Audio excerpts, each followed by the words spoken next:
things that I do a lot of is testing. So, you know, I'm a big believer in failure can be a good thing, but only if you do it very small. So ever since I joined at Women's Health and at Cosmo, we test every single cover in a tiny area of the country.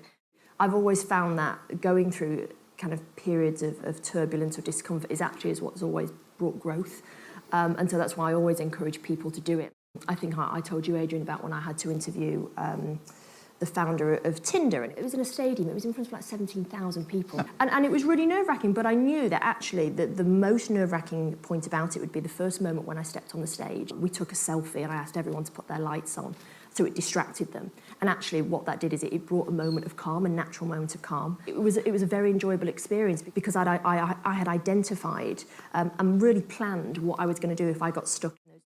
And I think the thing with fashion is, which some people don't realise, is actually when you get to the middle of any decade, the fashion starts to reflect the mood. So, you know, like in the 60s, it was like the bright colours, and by the mid-80s, you had the power shoulder pads.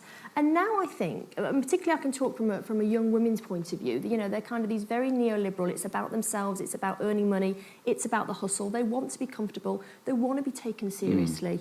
It's about self-expression, basically.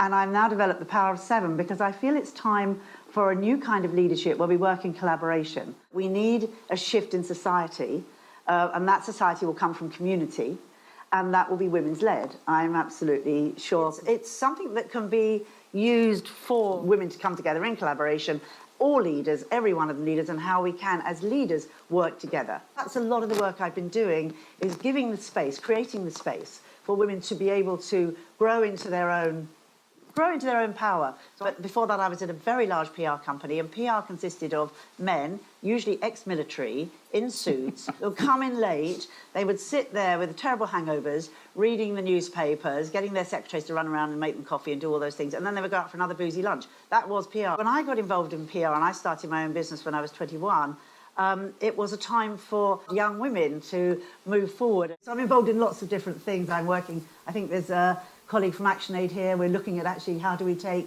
the groups of 7 out to deprived communities, disaster communities all over the world. They're already working in women's circles and women's groups. So we're seeing if we can actually take that even one step further and then bring these collaborations together to grow.